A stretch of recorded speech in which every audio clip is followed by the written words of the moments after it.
আমি ফওয়াদ ভাইকে দিয়ে শুরু করতে চাই। রাষ্ট্রপতির পদত্যাগ নিয়ে হঠাৎ করেই আবার আলোচনা হচ্ছে যে তিনি আসলে যে তার শারীরিক কারণে কথা বলেছেন, যে আবার আমরা কিছু সূত্র গণমাধ্যমের খবর দেখছি তাকে সরকারি দল থেকে বলা হচ্ছে, যদিও আজকে স্বরাষ্ট্রমন্ত্রী বলেছেন যে সরকারের পক্ষ থেকে এই বিষয়ে কোনো কিছু বলা হয়নি। আপনার কাছে কি মনে হয় বিষয়টি? একটা বিষয় হচ্ছে যে চুপ্পুর চলে যাওয়ার ব্যাপারে তো আমরা আসলে শুরু থেকে কথা বলেছি, 24-এর গণ অভ্যুত্থানের পর থেকে কথা বলেছি যে যে দুইটা বিষয় আমরা খুব করে চেয়েছিলাম তার ভিতরে একটা হচ্ছে চুপ্পুর চলে যাওয়া, আর দ্বিতীয়ত হচ্ছে 72-এর সংবিধান সাসপেন্ড করা। তো বিএনপির কারণে কোনোটাই করা সম্ভব হয়নি আর কি। এবং চুপ্পু দীর্ঘমেয়াদে যে বিএনপির জন্য একটা লায়াবিলিটি, এটা বিএনপি আগামী দিনগুলোতে আসলে সে হারে হারে টের পাবে আর কি। মানে যেটা সে বুদ্ধি প্রজ্ঞা দিয়ে বুঝতে পারে নাই, সেটা সে হারে হারে টের পাবে আগামী দিনগুলোতে। দেখেন, চুপ্পু দেশে বাইরে গেছে গত কয়েকদিন আগে। সে কি আসলে শুধু দাঁতের ডাক্তার দেখাতে গেছে? মানে এটা প্র্যাকটিক্যালি পসিবল? মানে তার মতো এই লেভেলের একটা টাউট, একটা প্রপার টাউট এবং হাইলি করাপ্ট একটা লোক, এই মানুষটা শুধু লন্ডনে গেছে, একটু এই ডাক্তার দেখাইছে, আবার একটু কেমব্রিজে একটু ঘুরতে গেছে, আর একটু শপিং করতে গেছে। তাহলে কি করতে গেছেন? মানে কিছু একটা তো করতে গেছে। এখন যেটা করতে গেছেন, এই জিনিসটা মানে আরো কয়েকদিন পরে জানা যাবে আসলে কি কি করতে গেছেন। ইতিমধ্যে কিন্তু এই গুঞ্জনগুলো আছে, আমরা ক্ষমতার জায়গায় মহলগুলো থেকে আমরা পাচ্ছি আর কি, যে তিনি হাসিনার সাথে রেগুলার যোগাযোগ করতেন। অন্তর্বর্তীকালীন সরকারের সময় সে একাধিকবার ধরা খেয়েছে, এই সরকারের আমলে সে 1-2 বার ধরা খেয়েছে হাসিনার সাথে যোগাযোগ করতে গিয়ে। এখন সার্টেনলি যোগাযোগ করছেন, কি খোঁজ খবর নিচ্ছেন হাসিনার, যে আপা ডিসেম্বরে কি সত্যি আসবেন কিনা, আসলে আমি কি করব, আমার কি দায়িত্ব আছে, আমার ব্যাপারে আপনার কোনো নির্দেশনা আছে কিনা আর কি। এখন সেটা জানার পরে তারেক রহমান তাকে রাখবেন কিনা, তার এটা এখতিয়ার, তাদের এখন ব্রুট মেজরিটি আছে। আমি বোধ করছি যে আমি যেটা দেখতে চাই সেটা হচ্ছে যে সে যেন দেশ ছেড়ে চলে যেতে না পারে। তাকে যদি রাষ্ট্রপতির পদ থেকে অব্যাহতি দেওয়াও হয়, আমরা শুনছি যে তিনি চিকিৎসার জন্য আবার বিদেশে যেতে পারেন। যদি দেশ ছেড়ে যান এবং ফিরে না আসার সম্ভাবনা থাকে, কারণ ওনার কিন্তু রেসিডেন্সি আছে, এর আগে কিন্তু আমরা এভিডেন্স দেখেছি বিভিন্ন জায়গায়, দুবাই, মালয়েশিয়াতে ওনার সেকেন্ড হোমের রেসিডেন্সি আছে। দুবাইয়েরটা পার্টিকুলারলি জেনুইন এভিডেন্স বলেই সাংবাদিকরা বিভিন্ন জায়গাতে কনফার্ম করেছেন। এবং আপনি জানেন যে সেকেন্ড হোম অথবা দুবাই এইসব জায়গাতে রেসিডেন্সের জন্য আপনাকে প্রপার্টি কিনতে হবে, অথবা ইনভেস্ট করতে হবে, অথবা পার্টিকুলার একটা টাকা ব্যাংকে জমা রাখতে হবে, কিছু একটা এরকম শর্ত আছে। একটা হচ্ছে উনি একটা বিচারক ছিলেন। একটা জজ কয় টাকা বেতন পায় বলেন? আমরা যেটা জানি, একটা ফার্স্ট ক্লাস অফিসার, সে তাদের আসলে প্রচুর টানাপোড়েন থাকে। এরপরে উনি আসলে এগুলো কিভাবে কেনাবেচা করলেন? এখন যারা ওনাকে বিচারক সময় থেকে চেনেন এমন মানুষগুলো বলেছেন, ইভেন ওনার সাথে ছাত্রলীগ করেছে সেই যুদ্ধের আগে পরে, তারা বলেছে সে হচ্ছে রেশনের দুধের ডিলারশিপ নিয়েছিল যুদ্ধের পরে, আপনার ছাত্রলীগ কোটায় আওয়ামী লীগের থেকে 72 সালে। এই রেশনের দুধ চুরি করা, এখানে হেরফের করবার কারণে তাকে জেলে পর্যন্ত যেতে হয়েছে। তার সাথে একসাথে জেল খাটছে এমন লোক আবার আমি পার্সোনালি চিনি, ব্যক্তিগতভাবে চিনি, যারা একসাথে জেল খাটছে ওই রেশনের দুধ চুরি করার কারণে। অতএব তার চুরি করার ইতিহাস, তার টাউটামি বাটপারের ইতিহাস কিন্তু নতুন না।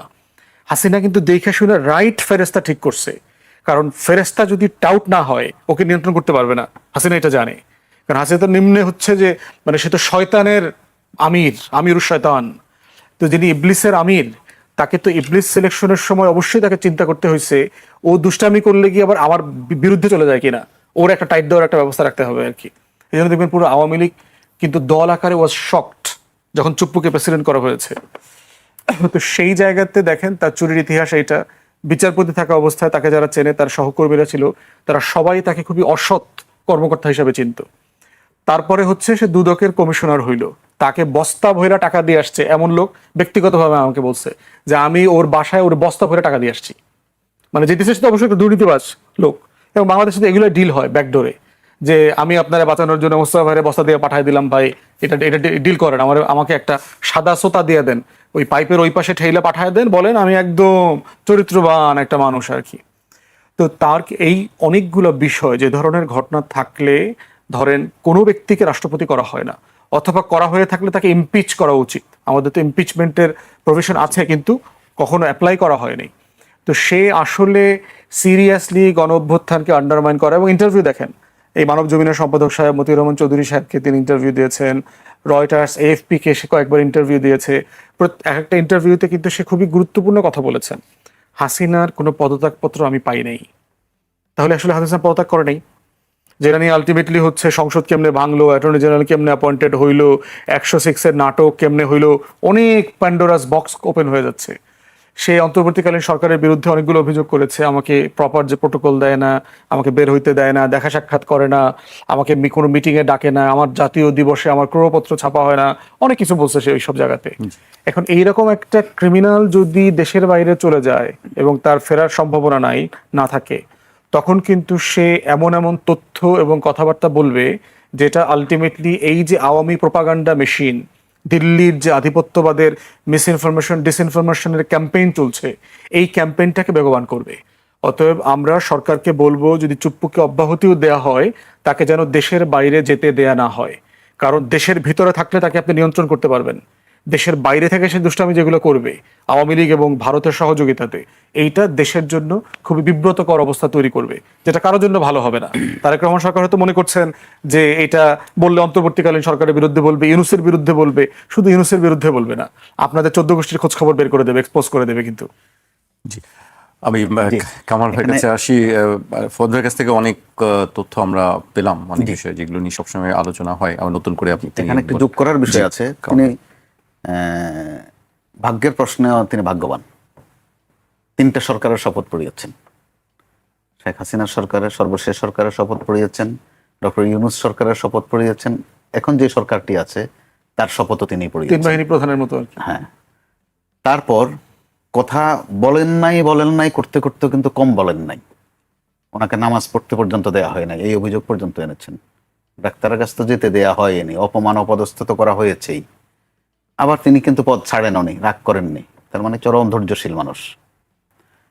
আচ্ছা, এরপরে ঠিক প্রজ্ঞাপনের মতো করে ওনার নাম আসলে কি লিখতে হবে সেটা কিন্তু গণমাধ্যমকে জানিয়ে দেওয়া হয়েছিল। মোহাম্মদ শাহাবুদ্দিন, চুপ্পু যেন লেখা না হয়, এটার অর্থ হচ্ছে এটা। কিন্তু দিব্যি এখন কিন্তু চুপ্পু লেখা হচ্ছে, বলাও হচ্ছে, এতে উনি কিন্তু রাগ করেন না। তার জায়গা থেকে ইচ্ছে করলে এখনো মাঝে মধ্যে একটু খেপতে পারেন যে চুপ্পু বলা হয় কেন। সবাই তারা আদর করে চুপ্পু বলুক আর গালি দিয়ে চুপ্পু বলুক, বলে, তিনি অপমানিত হন না। এরকম একটা প্রেক্ষাপটে ফুয়াদ ভাই কিন্তু এক লাইন বলেছেন, তার কাছে কিন্তু গন্ডগোল পাকানোর মতো প্রচুর উপাদান আছে। মাঝে মধ্যে তিনি 2-1টা ছেড়েছেন মাত্র, বিশেষ করে শেখ হাসিনার পদত্যাগ প্রশ্নে একাধিকবার বলেছেন। এইগুলো একদিক। এখন সামনের দিনগুলোতে তার বিদায়টা কিভাবে হবে?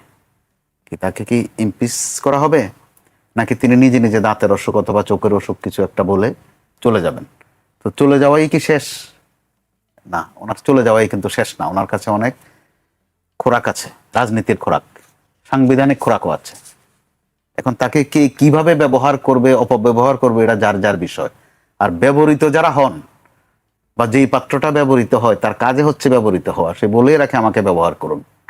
বিএনপি ব্যবহার করেছে, তার মুখ দিয়ে শেখ হাসিনাকে ফেসিস্ট বলানো সম্ভব হয়েছে অবলীলায়। তিনি বরং বিএনপি নেতাদের চেয়ে আরো ক্লিয়ার এন্ড লাউডলি বলেছেন যে শেখ হাসিনা কত বড় ফেসিস্ট, কিভাবে ছাত্রদের বুকে গুলি চালিয়েছে, তিনি কিভাবে এগুলোর ধিক্কার জানান, নিন্দা জানান, খুব পরিষ্কার করে কিন্তু এগুলো বলেছেন।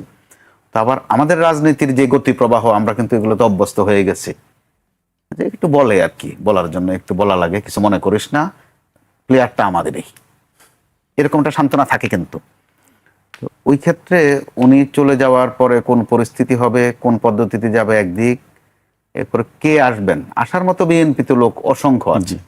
যদি শাহাবুদ্দিন সুপুর স্ট্যান্ডার্ড ধরেন, আমার তো মনে হয় কয়েকশো আছে, আর বাদ বাকিদের তুলনা নাই দিলাম।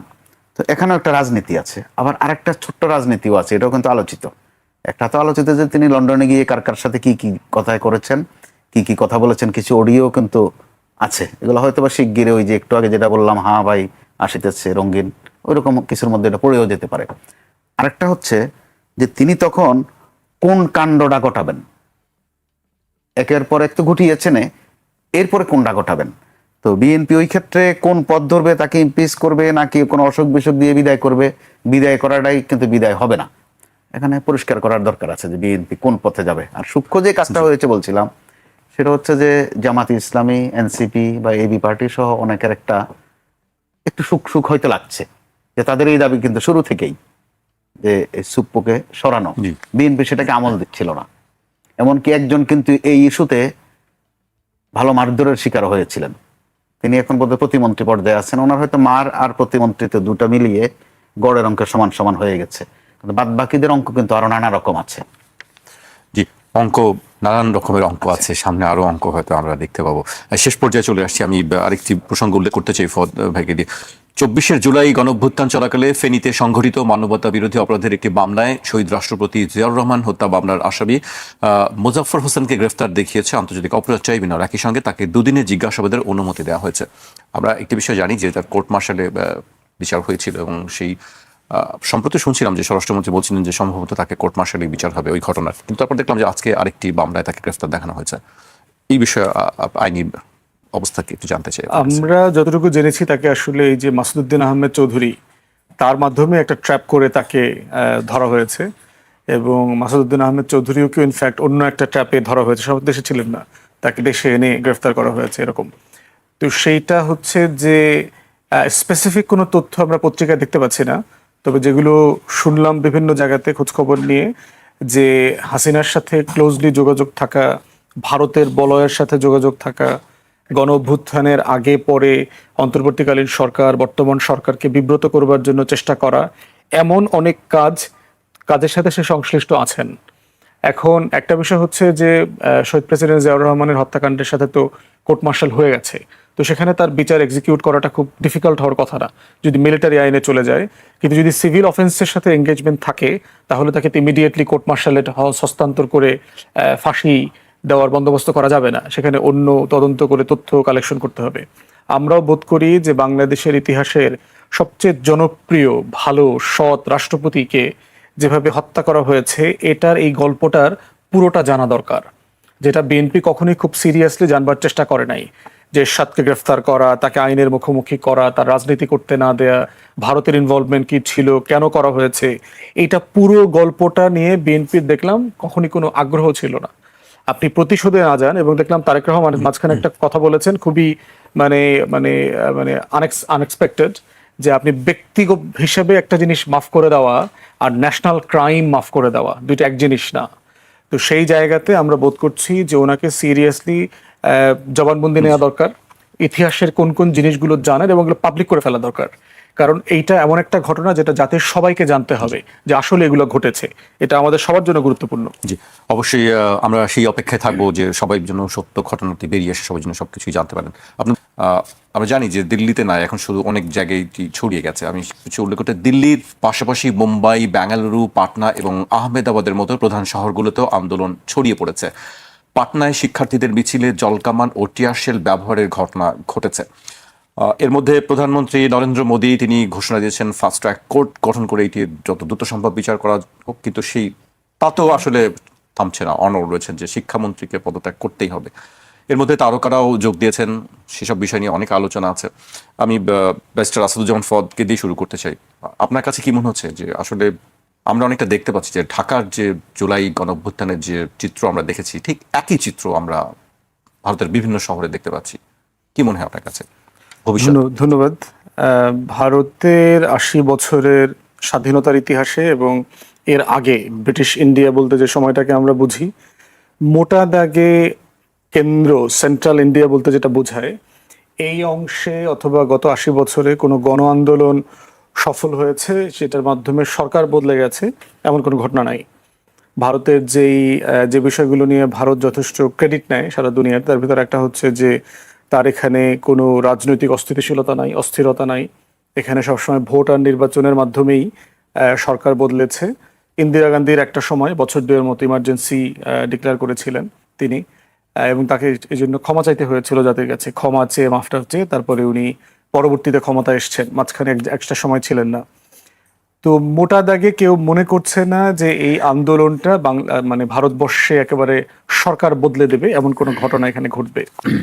এবং মোদি আসার পর থেকে ধরেন এই যে নিট এক্সামের কথা বলা হচ্ছে, যে national eligibility and entrance exam NEET, এই নিটের টেস্ট সহ শুরু করে ভর্তি পরীক্ষা রিলেটেড প্রায় 150-র উপরে পরীক্ষাতে এরকম প্রশ্নপত্র ফাঁস হয়েছে, এবং মোটা দাগে কিছু হয়নি। বারবার এরকম বিভিন্ন সময় প্রতিবাদ হয়েছে, বিচ্ছিন্ন আন্দোলন হয়েছে।